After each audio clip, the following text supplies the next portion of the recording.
The rain did not fall on Lego's heavy sheets that night.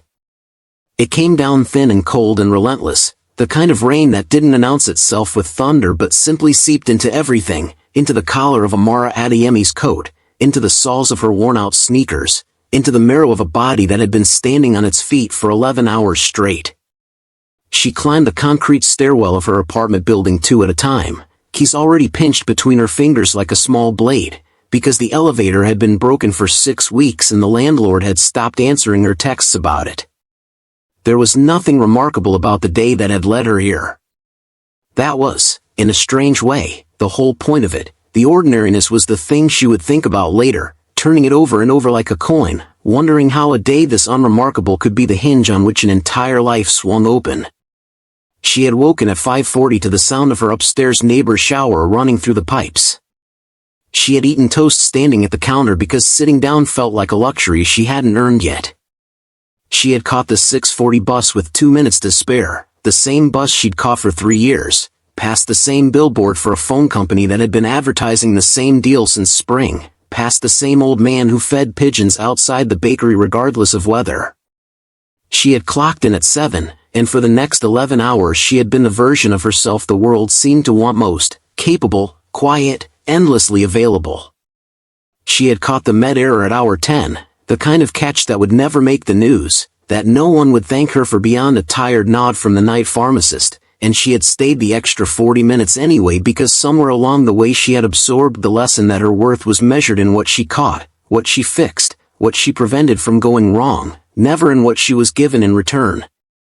By the time she stepped off the bus 2 blocks from home, the rain had thickened from mist to something with real weight to it, and she walked the last stretch with her shoulders hunched and her mind already 3 steps ahead, cataloging the small mercies waiting for her: a hot shower, if the building's water heater cooperated, leftover jollof rice in the fridge, maybe, if she was lucky, 6 hours of sleep before the alarm demanded she become useful to the world again. She was thinking about none of this when she reached the 3rd floor. She was thinking about all of it. That was the strange duality of exhaustion, a mind too tired to think clearly and yet unable to stop thinking at all. Her shift at the hospital pharmacy had run long, a med-error nearly slipped through on the night rotation, and she'd stayed 40 extra minutes just to make sure the correction was logged properly, because that was who she was.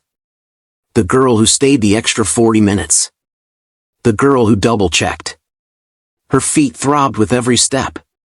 Her lower back had that dull, electric ache that lived there permanently now, the ache of a 29-year-old woman doing a job that asked for the body of someone younger and paid like she was still in training. She reached the 3rd floor landing, fumbling her keys, when she saw him. A man was slumped against the wall beside her apartment door, half in shadow, one hand pressed to his side. Even in the weak yellow light of the hallway bulb, she could see the dark stain spreading across his white shirt, blooming outward like ink dropped in water.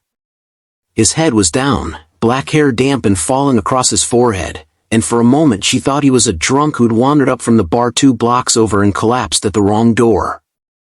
Then he lifted his head, and she saw his face, sharp, striking, unmistakably East Asian features arranged with an almost unfair symmetry, high cheekbones catching the hallway light, dark eyes glassy with pain but still, even now, carrying something commanding in them. Handsome in a way that felt dangerous even before she knew anything about him. Blood at the corner of his mouth. His breathing shallow. "Help," he said, the word barely more than an exhale. "Please."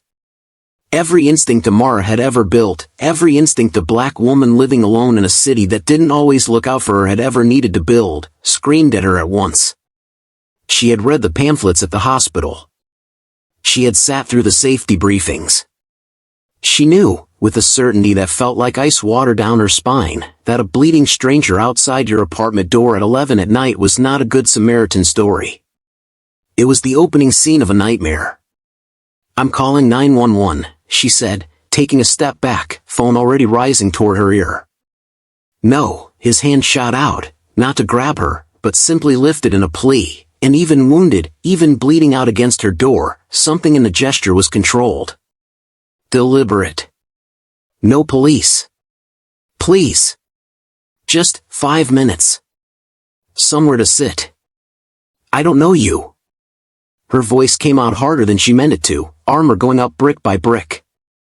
I don't know what happened to you. I don't know who's looking for you, and I'm not opening my door to a bleeding man I've never seen in my life at 11 o'clock at night. I'm sorry. I am. But no.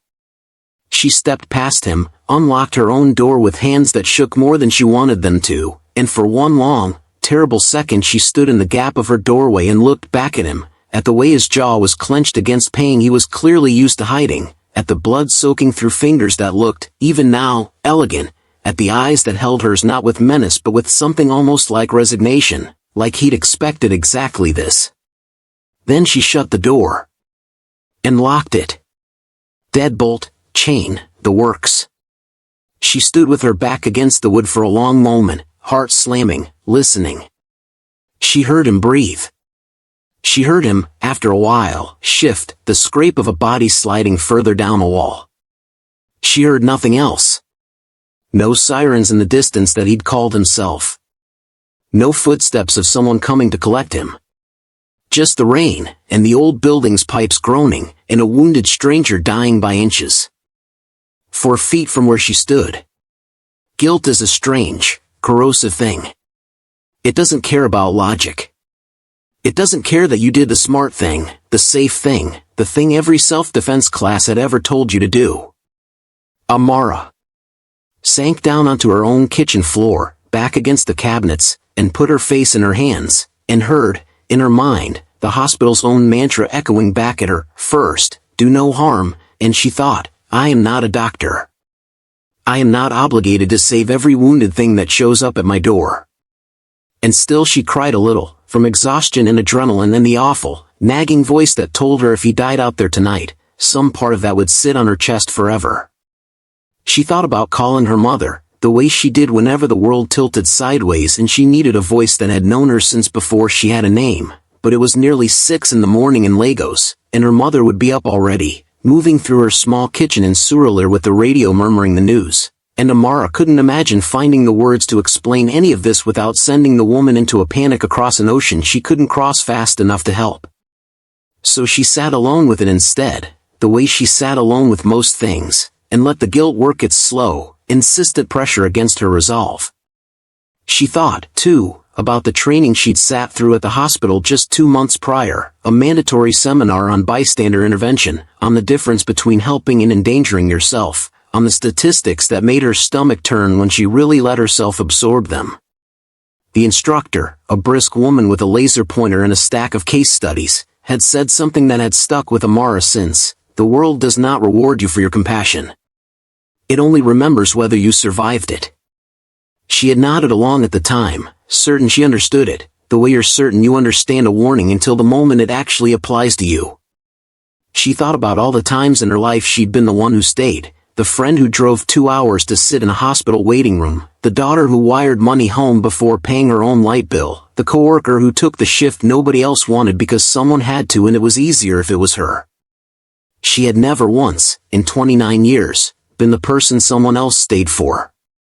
And some small, exhausted, furious part of her recognized, with painful clarity, that the fear she felt standing at her own locked door wasn't really fear of the stranger bleeding in her hallway.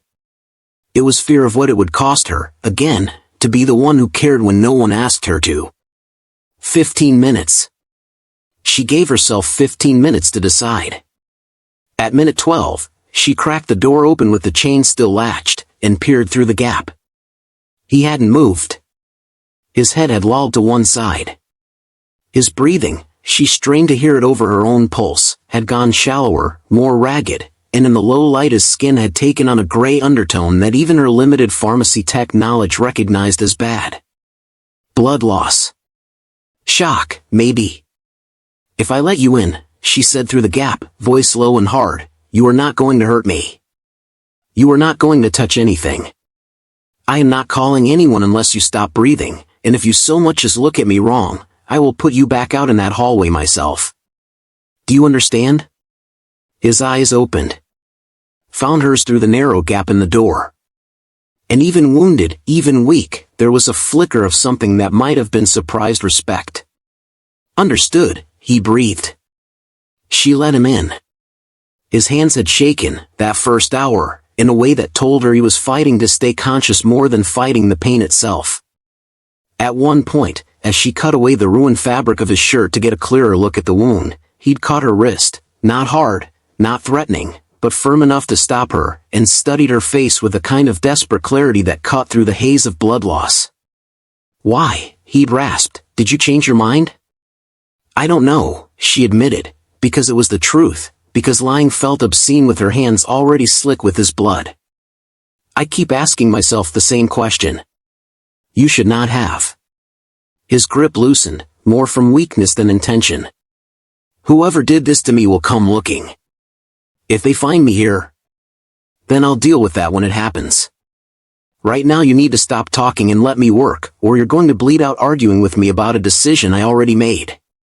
She pressed harder against the wound, and he hissed through his teeth, and for one strange, suspended moment, in the middle of the worst night of both their lives, something that was almost humor flickered across his pale face. "You are very unafraid," he managed, "for a woman treating a stranger who arrived bleeding at her door." "I'm terrified," she corrected, hands never stopping their work. "I'm just more afraid of watching someone die in front of me and doing nothing than I am of whatever you turn out to be." He'd gone quiet after that, watching her with an attention that had nothing to do with the pain, something in his gaze already shifting from a wounded man assessing a threat to something closer to wonder, though neither of them would have named it that way yet, not on a kitchen floor, not with his blood soaking into the grout between her tiles, not in the first hour of a story that was only just beginning to write itself. That was how it began. Not with romance. Not with rescue in the way the stories like to tell it, where the woman is swept off her feet by a stranger's charm. It began with Amara Adeyemi kneeling on her own kitchen floor at 11:30 at night, pressing a bath towel to a gunshot wound in a stranger's side, hands slick with someone else's blood, wondering with every second what exactly she had just let into her home. She didn't know his name yet.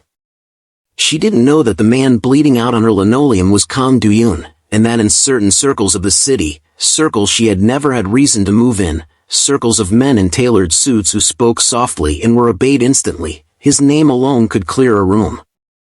She didn't know that 3 floors below, in a black car idling at the curb with its lights off, 2 of his men were watching the building, waiting for a signal that hadn't come, debating whether their boss was already dead. She only knew that his blood was warm and real under her palms and that some old, stubborn, inconvenient part of her simply could not let a person die on her floor while she stood there and watched. If you're already feeling the ache of this one in your chest, that pull between fear and something softer, don't scroll past, hit that like button right now, because the version of Amara who chose to open that door is about to find out exactly what she let in, and you do not want to miss where this goes. Subscribe too, because this story does not end where you think it does. He passed out twice while she worked. The second time she thought, with a cold lurch, that she'd lost him, that she was about to become a woman who had a stranger's corpse in her kitchen and no good explanation for the police. She checked his pulse the way she'd been trained to, 2 fingers at his throat, and found it there, thin and fast but present, and something in her chest unclenched so hard it almost hurt. She didn't have proper medical supplies, she wasn't a nurse, whatever the algorithm loved to imagine about her, but she had a pharmacy tech's understanding of anatomy and enough first aid training to know the wound wasn't arterial, that the bullet had gone through the meat of his side rather than anything vital, that this was survivable if the bleeding stopped and infection didn't set in. She packed it with clean gauze from her own medicine cabinet, wrapped it tight, and by 1 in the morning his breathing had steadied into something closer to sleep than shock. She sat across from him on her kitchen floor, back against the cabinet, watching the rise and fall of his chest, and only then let herself really look at him. Even bloodied, even pale, he was, there was no other word for it, beautiful, in the sharp-edged, aristocratic way of someone who had never once in his life had to try. Dark hair, damp and mussed. A jaw that looked like it had been drawn with a ruler. Long fingers, now curled loosely against the floor, that did not look like the hands of a man who did his own dirty work, and yet something about the calluses at the base of them told her otherwise. "Who are you?" she thought. "What did you walk into?" She noticed, in the quiet hours before dawn, small details that would come to matter more than she understood at the time, the faint, precise line of an old scar along his collarbone, half hidden beneath the collar of his ruined shirt, clearly years older than tonight's wound, the way even unconscious, his right hand occasionally twitched toward his hip as though reaching for something no longer there, the expensive, understated watch on his wrist that had stopped, cracked, at some point. During whatever violence had brought him to her door, its hands frozen at 11:43, a small dead clock marking the exact minute his old life had collided with the beginning of something neither of them could yet name. She found herself, absurdly, wondering what his voice sounded like when he wasn't in pain. Wondering if the hands that had clearly hurt people, whatever else they'd done, could also be gentle. Wondering, and hating herself a little for wondering, when a woman with a job and a mortgage-sized rent and a mother who called every Sunday had started finding herself curious about a stranger's hands instead of afraid of them. By the time gray light began creeping through her kitchen window, she had made a decision she wouldn't fully understand the weight of for months to come. She would see this through the night, make sure he survived until morning, and then she would send him out into the world and never think of him again. It was, she would later admit, the least convincing lie she had ever told herself. He woke an hour later, disoriented, and for one dangerous second his hand moved fast toward his ankle, toward, she would later understand, a weapon that was no longer there because she'd removed his jacket and set it aside during treatment, before his eyes focused on her face and the tension in his body dropped as fast as it had risen. "You stayed," he said. His voice was rough with sleep and pain, but the accent underneath it, faint and careful, marked him as someone who'd learned English somewhere structured, somewhere formal. "I patched you up. That's different from staying." She kept her knees drawn to her chest, putting distance between them even sitting 3 feet apart. "You're lucky the bullet missed everything that would have killed you. You need actual medical attention. A hospital. Not me on a kitchen floor with a first aid kit from Walgreens. No hospital." His jaw tightened, and for a moment the pain in his face was eclipsed by something colder, more calculating, a man doing math on threats and consequences even half-conscious on a stranger's floor. "They will be watching the hospitals." "They? Who's they?"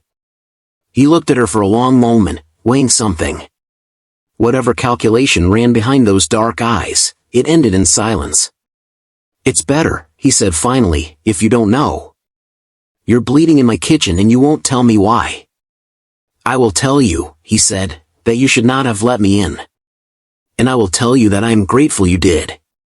A ghost of something, not quite a smile, too tired for that, crossed his mouth. "Both things are true." She should have been more frightened than she was. That was the thing she'd examine later, lying awake at 4 in the morning after he'd finally, reluctantly, at her insistence, let her call him a cab to somewhere, not a hospital, a friend's place, he said, though she didn't believe him, and slipped $2,000 in cash under her fruit bowl before he left, an amount that made her hands shake. When she found it, an amount that was clearly meant as both payment and apology and warning all at once. She should have been shaking. Instead she lay in the dark, replaying the sound of his voice, low and careful, telling her it's better if you don't know, and instead of relief at his leaving she felt something uncomfortably close to disappointment. Her mother called on Sunday, as she always did, and Amara sat on the edge of her bed with the phone pressed to her ear, listening to the familiar static-laced warmth of a voice calling from Suralere, half a world and several lifetimes away from the blood she'd scrubbed out of her kitchen grout the night before.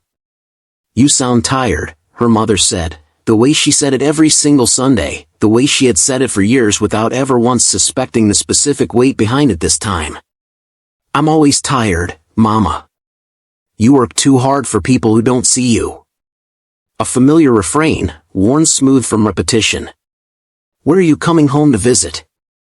Adi's daughter is getting married in December.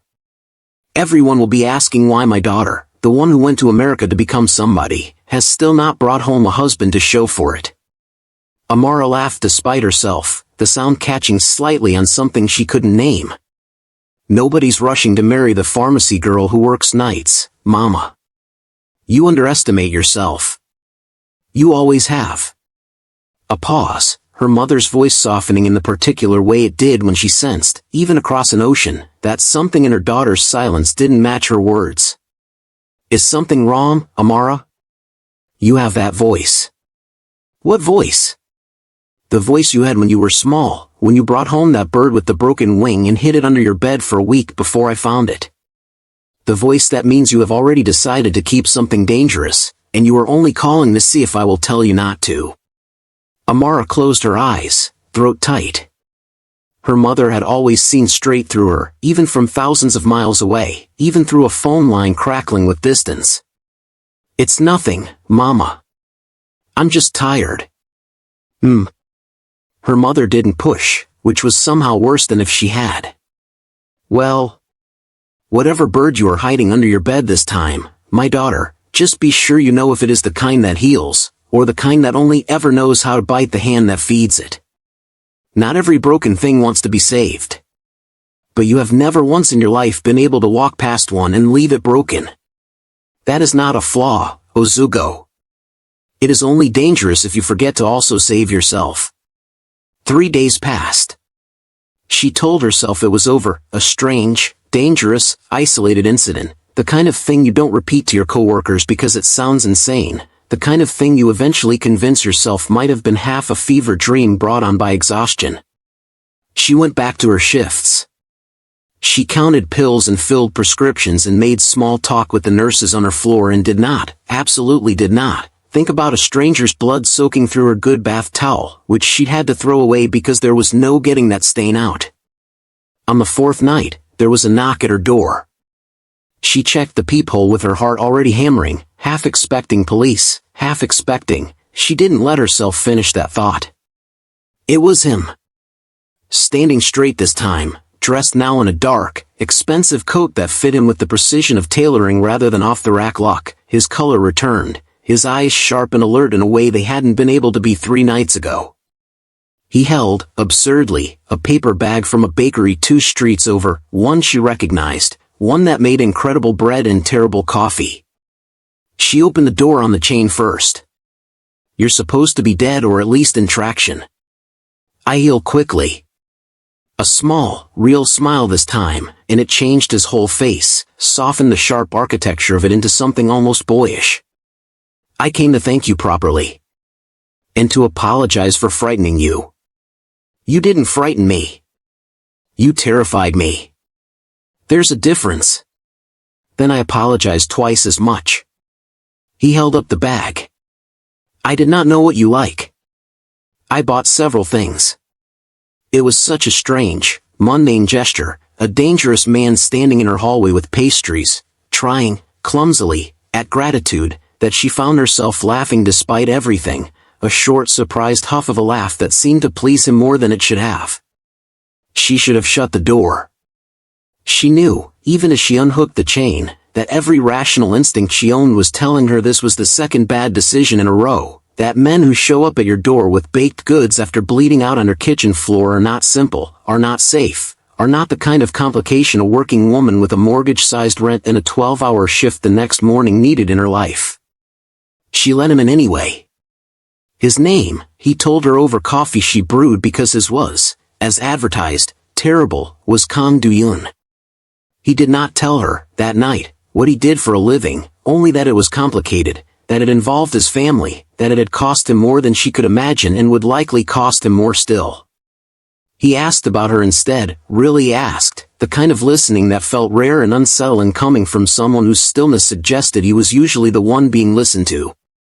She found herself telling him about the pharmacy, about her mother back in Lagos who called every Sunday and worried she worked too hard, about the elevator that had been broken for 6 weeks, about a life that had, until 4 nights ago, been entirely, safely ordinary.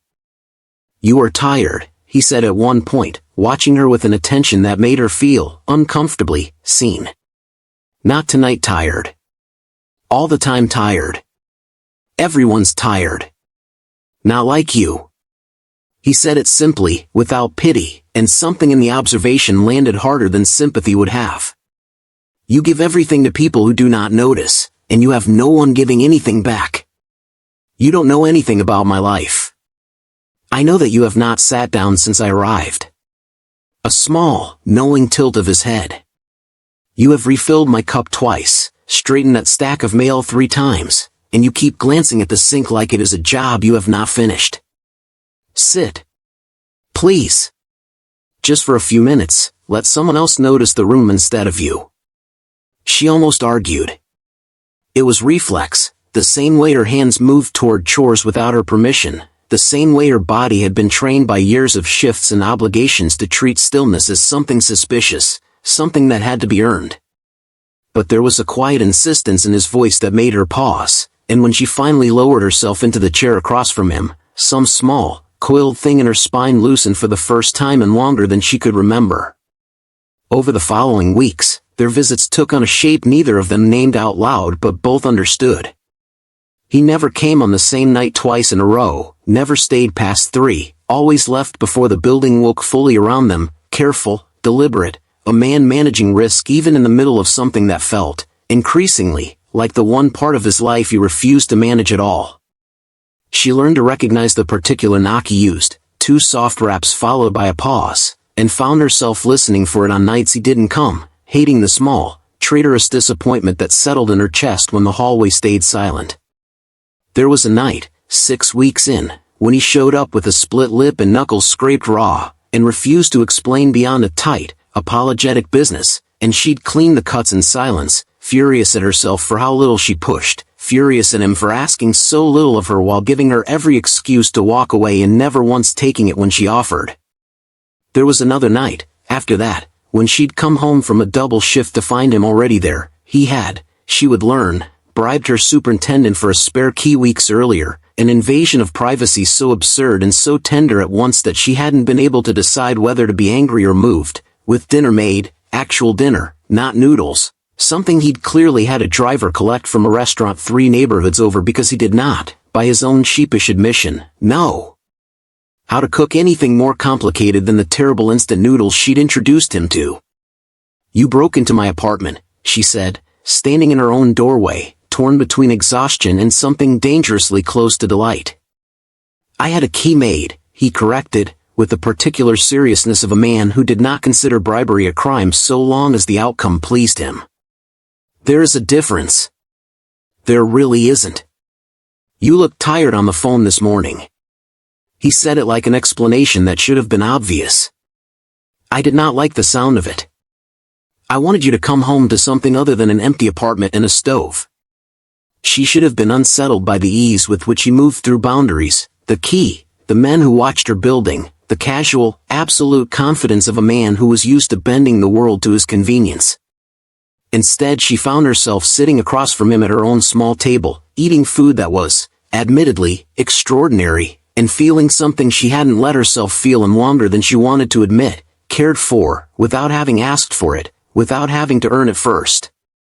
There was one evening, rarer than the rest because it required a kind of exposure he seemed to guard against instinctively, when he asked her to come with him to a small, unmarked restaurant in a part of the city she'd never had reason to visit, the kind of place with no sign out front, where the owner greeted Duyun by a name that wasn't quite the one Amara knew him by, and where the other patrons, dressed in careful, expensive stillness, watched the two of them with an attention that made her skin prickle. "They're wondering who you are," Duyun murmured, guiding her to a private table at the back with a hand resting light and protective against her lower back. "No one has ever seen me bring a woman here. My father used to say a man's enemies learn more from his company than from his contracts. Should I be worried?" "No." He pulled out her chair himself, an old-fashioned courtesy that looked strange and tender on a man who commanded rooms simply by entering them. "You should be flattered. I have spent a great deal of energy, for a great many years, making sure no one in this city knew anything real about me at all. Tonight, I am telling all of them, without saying a word, that there is one thing in my life I am no longer willing to hide." His eyes found hers across the candlelight, dark and steady. "I find I do not care anymore what that costs me." She thought, watching him laugh, really laugh, unguarded, at something small and silly she'd said about the impossibly fussy menu, that she had never seen him look more like the man underneath the armor than she did in that unmarked restaurant full of dangerous strangers, and something about the contradiction of it, safety found in the middle of a room full of risk, settled into her chest and stayed there. There were harder nights too, nights when his phone buzzed through dinner and his jaw tightened and he excused himself to the hallway to speak in low, clipped Korean she couldn't follow, coming back changed, quieter, a weight visibly settling back onto his shoulders that her small kitchen had briefly lifted. On one of those nights she'd asked him, gently, what it was like, the life he never fully described, the empire he'd inherited instead of chosen. "It is like carrying a house on your back," he said, staring into his cup rather than at her. "Every wall of it built by someone else, every debt inside it owed by someone else, and you are simply the one who must keep it standing or watch everyone inside it fall." He looked up at her then, and his eyes were older than his face. "My father built that house out of fear. He believed love was a weakness men in our position could not afford. He made very sure I understood this before he died." "Do you believe that?" "I did." A pause, long enough that she thought he might not finish the thought. "Until a woman I had never met opened a door she should have kept locked, and taught me, without meaning to, that I had been wrong about almost everything he ever told me." He told her, that night, more than he'd meant to, the words coming slower at first, then faster, like something long dammed finally finding a crack to pour through. He told her about being 8 years old and watching his father have a man's hand broken at the dinner table for arriving late with a payment, the sound of it, the way none of the adults in the room had so much as paused their meal. He told her about being sent, at 12, to a training compound outside Busan for 18 months, where boys learned to fight and to shoot and, more importantly, to feel nothing while doing either, because feeling was the one luxury his father insisted the family business could never afford. He told her about his mother, a quiet, elegant woman who had died when he was 15, officially of illness, though he had spent years since turning over quiet suspicions he'd never had the courage or the evidence to chase down, wondering if his father's world had cost him more than he'd ever been permitted to grieve honestly. "He used to tell me that love was the first thing an enemy would use against you," Do-yoon said, staring at some middle distance past her shoulder. "That every man who ever fell was a man who had let someone matter more than his own survival. I believed him for a very long time. I built my entire life around not letting anyone matter that much." A humorless breath, almost a laugh. "And then a woman with flour on her hands and exhaustion in her eyes stitched me up on a kitchen floor and asked for nothing in return, and I have not been able to make myself stop coming back since, no matter how much smarter I know it would be to stay away." "Maybe your father was wrong," Amara said quietly. "Maybe the men who fell weren't the ones who let someone matter. Maybe they were just the ones who never learned how to protect what mattered to them without losing themselves in the process." He looked at her for a long moment, something shifting behind his eyes, unfamiliar and fragile. "I have never thought of it that way. Most people who grew up the way you did don't get the chance to. I know you let a bleeding stranger into your home instead of leaving him to die, even though every part of you was screaming not to." His eyes held hers, steady. "That tells me a great deal." She didn't have an answer for that. She just looked at him, really looked, the way she hadn't let herself 3 nights ago when survival instinct had crowded out everything else, and felt something shift dangerously in her chest. If this story is hitting somewhere real for you, if you know exactly what it feels like to be the one everyone leans on and no one catches, drop a comment below and tell me, because Amara's about to learn that Do-yoon sees exactly what everyone else overlooks, and it's going to cost them both more than either one bargained for. Make sure you're subscribed, because part 2 of this pull between them is where things get complicated fast. He came back the following week. And the week after that. Never announced, never predictable, always careful, she noticed, over time, the way he checked the hallway before knocking, the way he sat facing the door in her apartment, the way his phone buzzed constantly and he silenced it without looking, the small tells of a man who lived every hour of his life braced for something. She learned, in fragments, the shape of who he was without ever getting the full picture, that his father had built something vast and merciless in soul before dying and leaving it to a son who had never wanted it, that Do-yoon had inherited not just wealth but an entire machinery of obligation and danger that ran through the city like veins under skin, that the men in the black car she sometimes glimpsed idling near her building were his, protecting a boss who protected an empire he'd never asked to rule. She learned other things too, smaller, warmer things. That he liked her terrible off-brand instant noodles better than the expensive Korean ones he could clearly afford, because she made them with too much chili and he said it reminded him of something from his childhood he couldn't quite name. That he had a low, rare laugh he seemed almost embarrassed by, like laughing wasn't a habit his life had left much room for. That underneath the tailored coats and the careful stillness was a man who flinched, once, when she reached too quickly for something on a shelf near his head, flinched like his body remembered violence even when his mind had already clocked her as safe. "Who hurt you?" she asked one night, months into whatever this had quietly become, watching him settle after that flinch, watching him hate himself a little for it. "Many people," he said, with dark humor that didn't quite mask the truth underneath it. "It is, unfortunately, part of the job description." "That's not what I mean." He was quiet for a long time. "My father," he said finally, "believed that fear built strength. He was not gentle in his methods of teaching this lesson. A muscle worked in his jaw. I have spent a great deal of my life becoming a man he would be satisfied with. I am not certain that man is someone I would choose to be, if I had a choice." "Do you?" she asked softly. "Have a choice?" "No." The word came out flat, final, and something in his eyes went distant and cold in a way that frightened her more than the blood ever had. "Men like me do not get to walk away. There is no version of my life where I simply stop. Where I choose something smaller, quieter, softer." His gaze flicked to her, and something in it was almost apologetic. "I should not keep coming here. Every time I do, I put you closer to a world that eats people like you without noticing they were ever there. Then why do you keep coming?" He didn't answer right away. When he finally spoke, his voice had dropped low, rough with something that sounded almost like fear. "Because for the first time since my father died," he said, "there is 1 hour of my week where I am not the man everyone needs me to be. I am simply a man. Sitting in a small kitchen. Eating noodles that are too spicy. And it is the only hour I do not feel like a monster." There was a night, not long after that conversation, when the danger stopped being something Do-yoon described and became something Amara felt with her own body for the first time. She was walking home from the bus stop, later than usual after a shift that had run long, when she noticed a car, sleek, black, unfamiliar, slow to match her pace half a block behind her. She quickened her steps without meaning to, the old instincts every woman carries rising fast and automatic, and the car quickened with her, close enough now that she could hear the low growl of its engine idling at walking speed, deliberate, patient, wrong. She didn't run.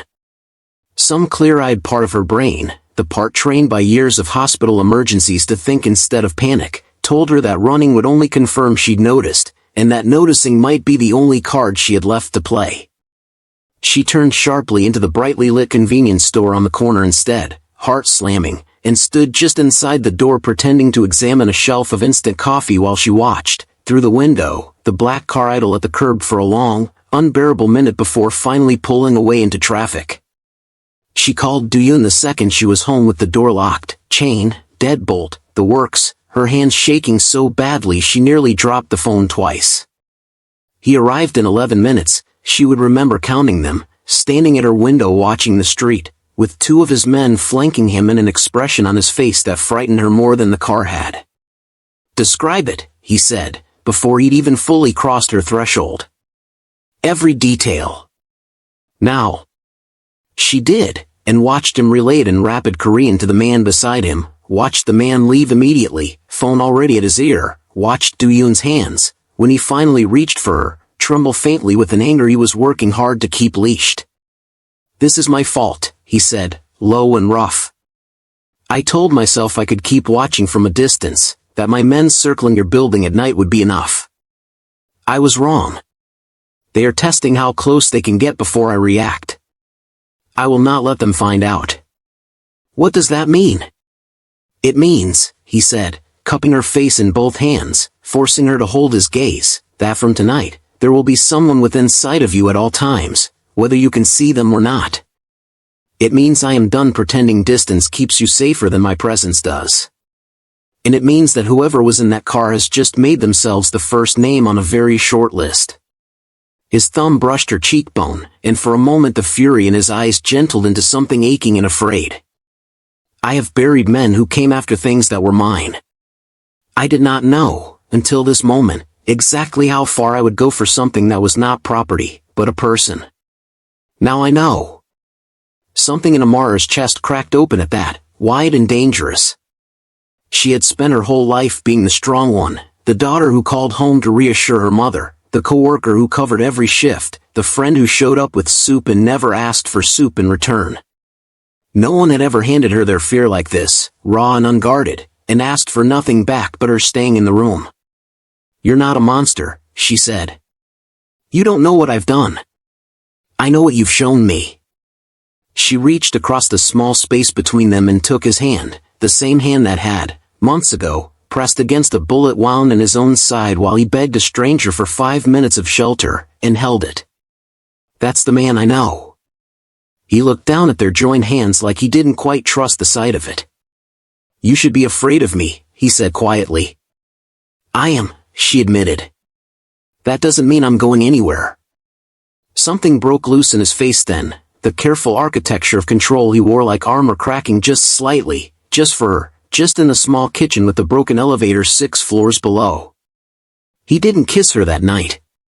He simply sat with her, their hands joined, the silence between them saying more than either of them had words for yet, and when he finally left before dawn, he paused at her door and looked back at her the way a man looks back at something he is terrified of losing. "I need you to sit with that for a second, because I promise you, the walls he's built didn't come down easy, and they are not going to stay down without a fight. If you felt that shift in the room just now, smash that like button, because what's coming next is going to test every bit of trust these two have built, and you will want to be here for it. Subscribe now if you haven't, because the Yoon family is about to make their move, and nothing after this stays gentle." The trouble, when it came the way trouble in Do-yoon's world always came, quietly at first, then all at once.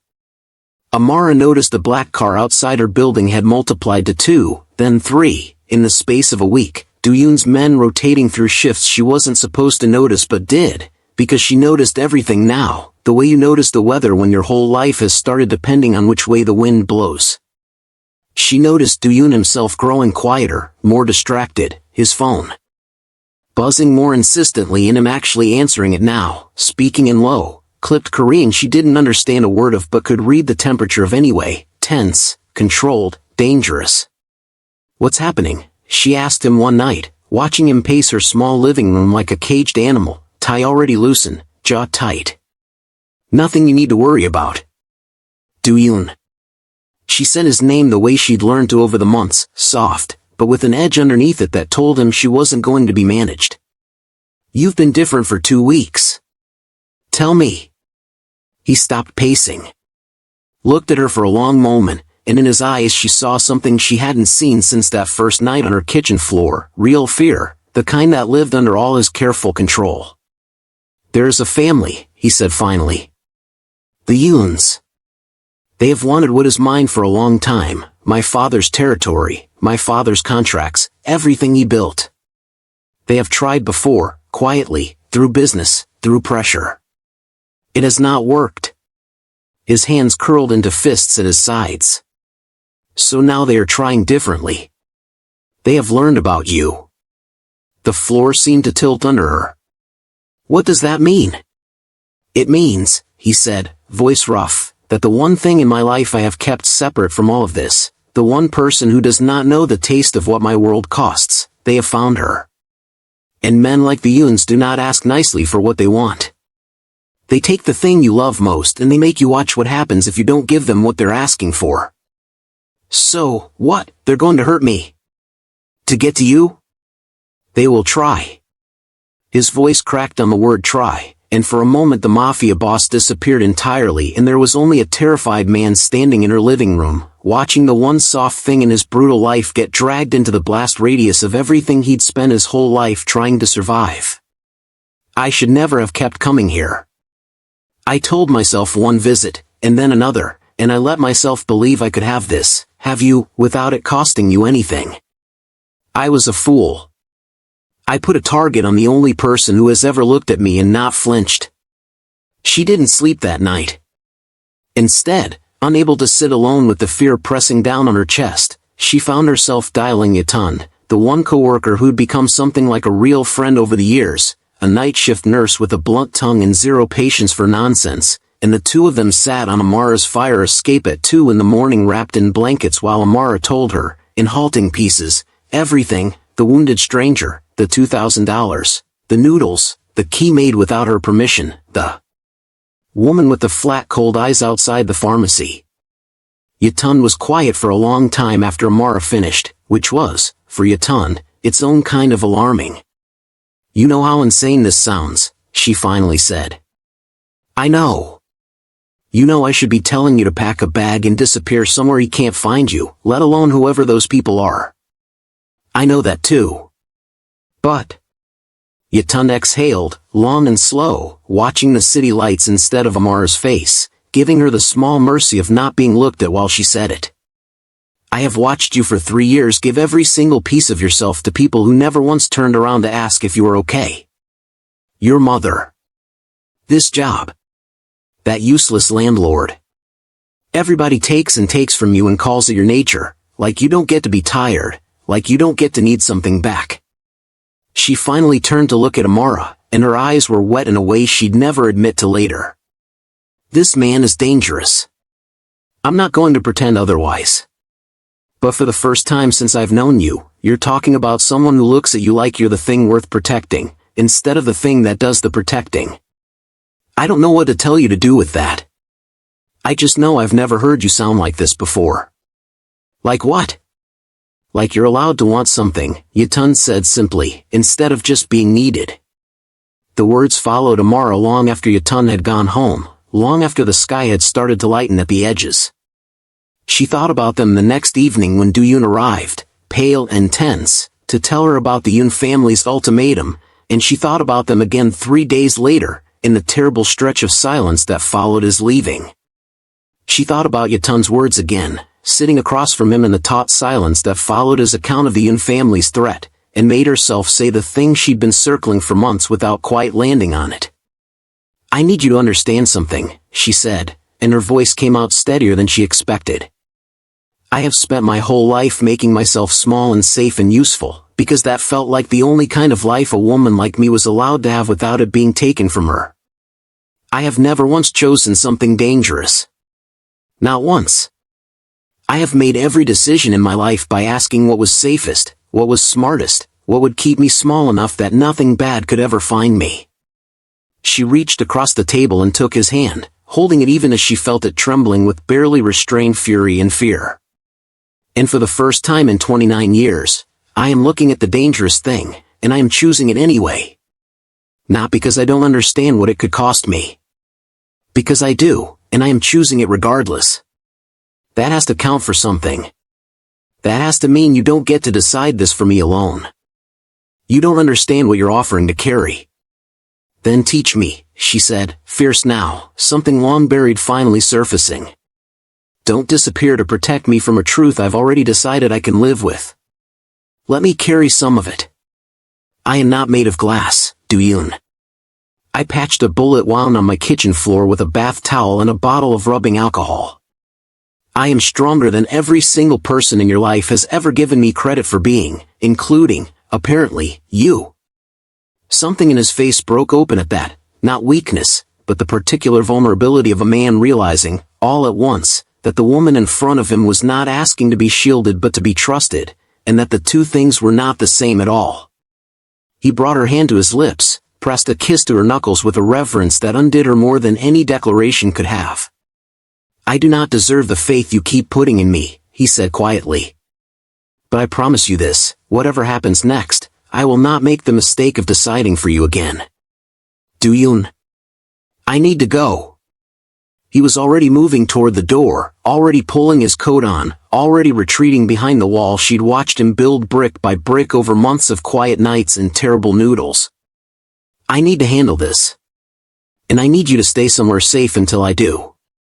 Not here. Somewhere my men can watch that isn't connected to me at all. You're pushing me away. I am trying to keep you alive." He turned at the door, and the look on his face broke something in her chest, grief already there, preloaded, a man already grieving something he hadn't lost yet because some cold, practical part of him believed he was going to. There is a version of this where I finish what my father started and become exactly the man he wanted, and you live, safe, far away from all of it, hating me for disappearing. And there is a version where I try to have both, you, and this life, and it destroys everything I have ever touched, including you." His voice dropped, barely a whisper. "I do not know which version I am strong enough to choose."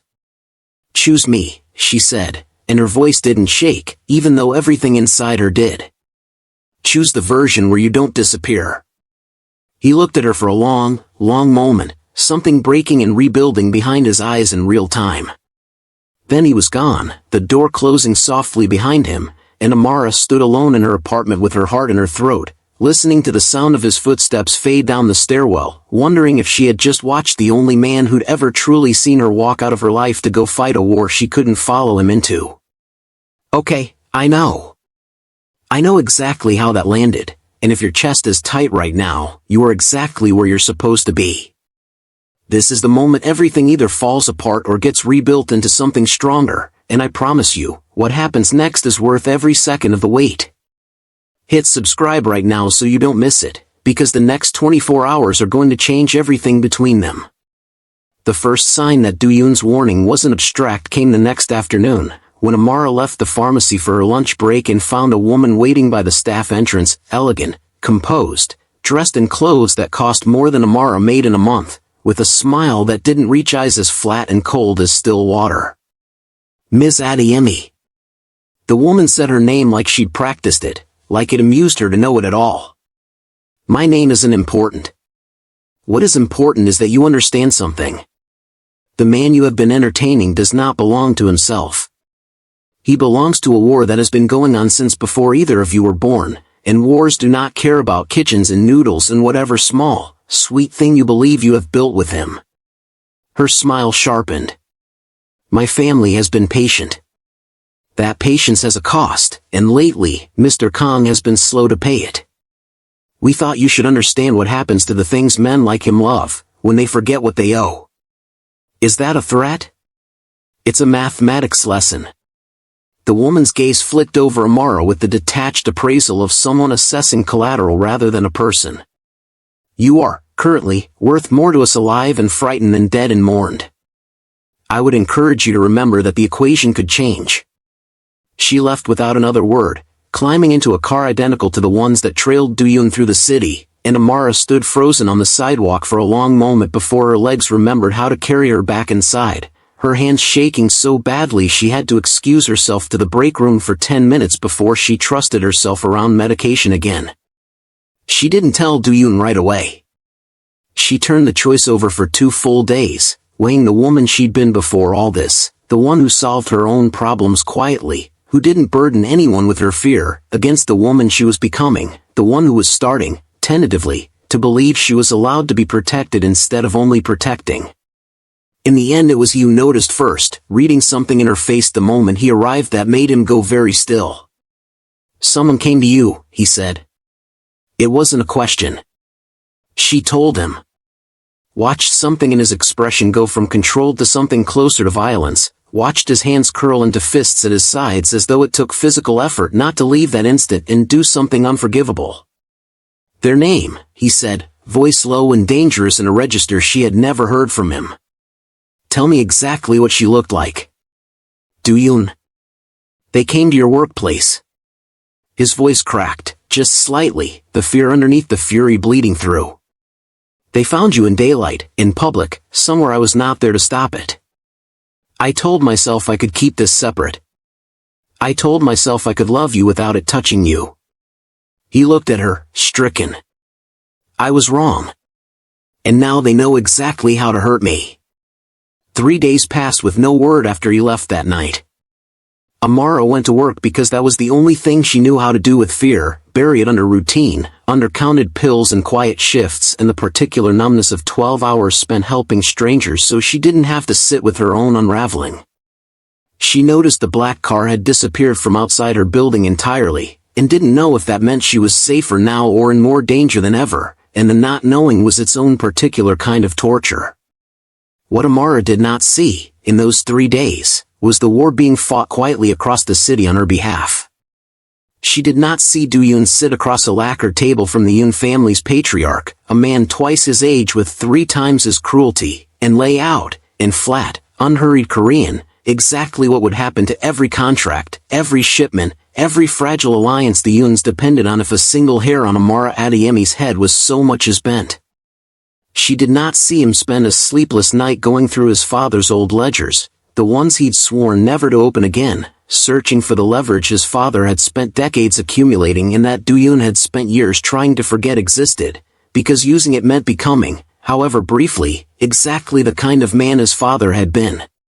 She did not see the moment in a parking garage on the second night when one of the Yoon family's enforcers put a gun to the temple of Do-yoon's oldest friend and closest lieutenant, Han-soo, and Do-yoon had walked forward with his hands raised and his voice perfectly level and offered himself in trade, because some things, he would tell her much later, a man simply does not let happen to the people who stayed loyal to him when loyalty costs something.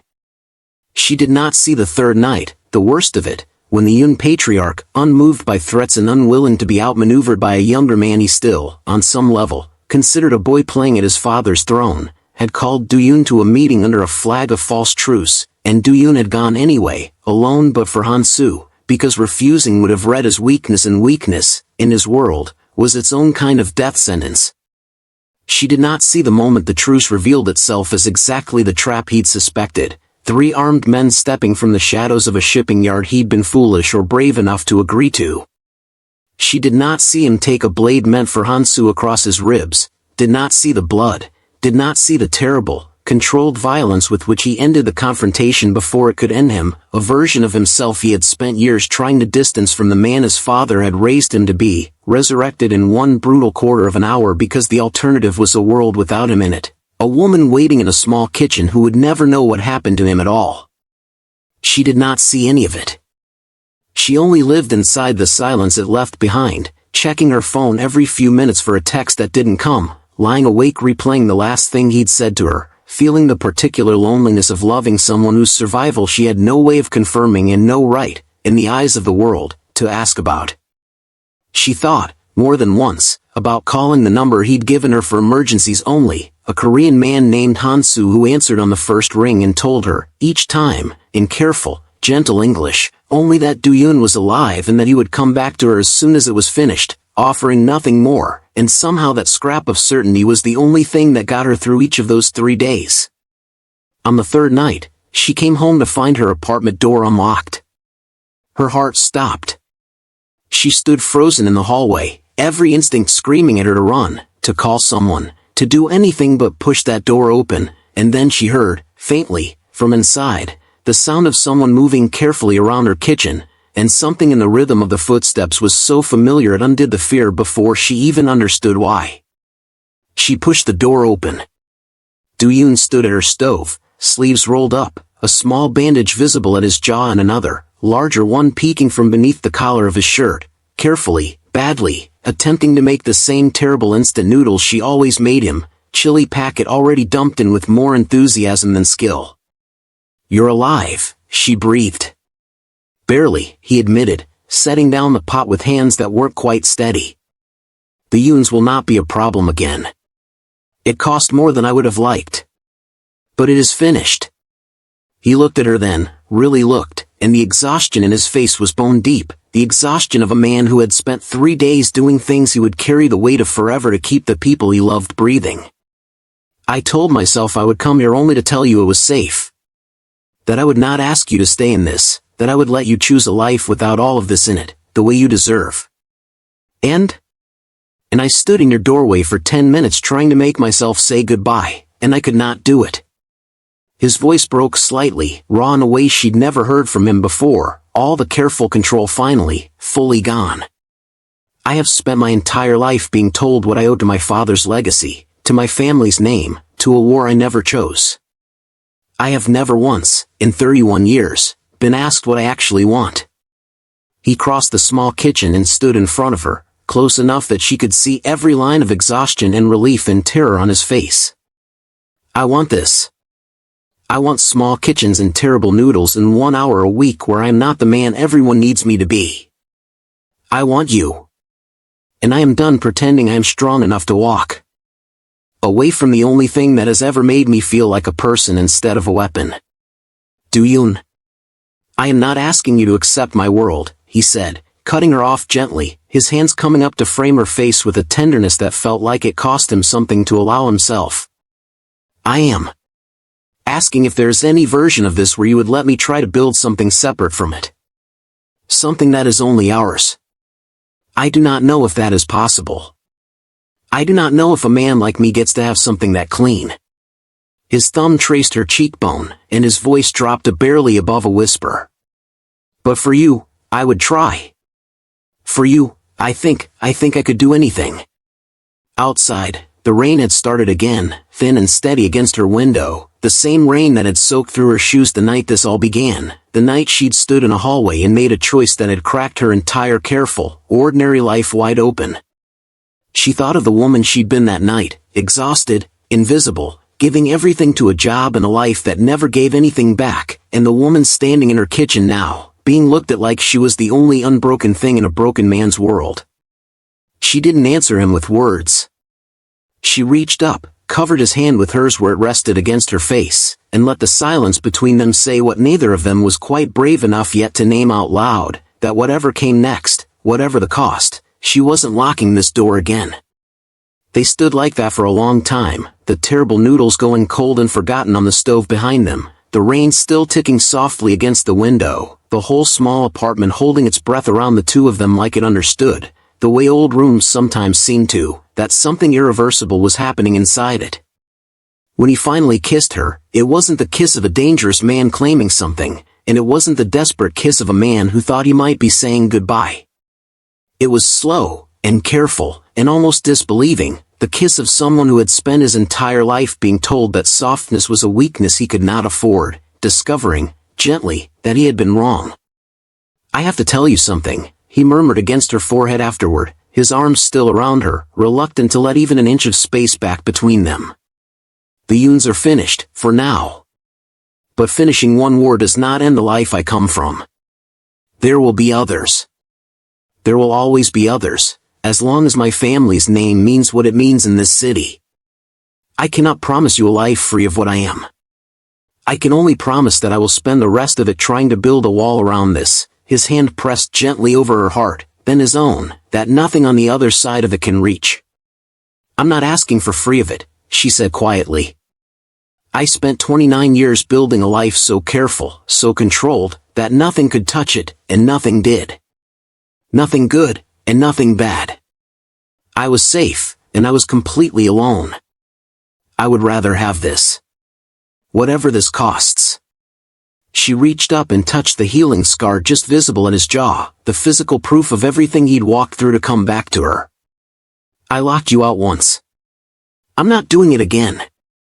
He let out a breath that sounded like it had been held for years, not days, and pulled her against his chest, and for one suspended moment neither of them said anything at all, because there was nothing left that language could add to it. It was Hansu's call, 20 minutes later, that broke the fragile peace of the room, Do-yoon's phone lighting up on the counter, his whole body tensing before he'd even looked at the screen, an old instinct that months of noodles and quiet nights had softened but never fully erased. He answered it in low, clipped Korean, and Amara watched his face change in real time, watched the exhaustion sharpen back into something alert and wary, watched the man who had just told her he wanted small kitchens and softness disappear, for a moment, back into the man the city called by his family's name. What is it? She asked, when he finally lowered the phone. He was quiet for a long moment, and when he looked at her, there was something new in his eyes, not fear, exactly, but its close cousin, the wariness of a man who has just watched one door close only to hear another creak open somewhere in the dark. My father, he said slowly, had a brother. A man I was told died before I was born. Hansu says he is very much alive. And he says this man has just landed in the city, asking, very specifically, for my address. He set the phone down carefully, like it might go off, and looked at her with an expression she couldn't fully read, love, and dread, and something that looked almost like grim resolve settling in behind his eyes. I do not know yet what he wants. But I have learned, in this life, that family that resurrects itself after 30 years does not come home for a quiet reunion. Outside, the rain kept falling, thin and relentless, the same rain that had started all of this, and Amara stood in the small kitchen that had somehow become the center of both their lives, one hand still resting over Do-yoon's racing heart, and understood, with a clarity that was almost peaceful, that whatever had just walked back into their story was not going to wait long to make itself known. "Tell me about him," she said quietly. "This uncle. Whatever you know." Do-yoon was silent for a long moment, his gaze fixed somewhere past her shoulder, somewhere in the middle distance of a memory he'd clearly spent years trying not to visit.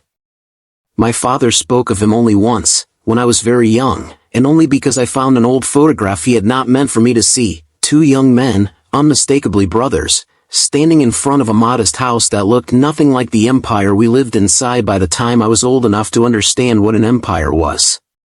When I asked who the other man was, my father took the photograph from my hands and burned it in front of me, and told me that some doors, once closed, are closed because opening them again would destroy everything on the other side." His jaw tightened. I did not understand, at 7, why a photograph could frighten a man like my father. I am beginning, tonight, to understand it very well. "Do you think he's dangerous?"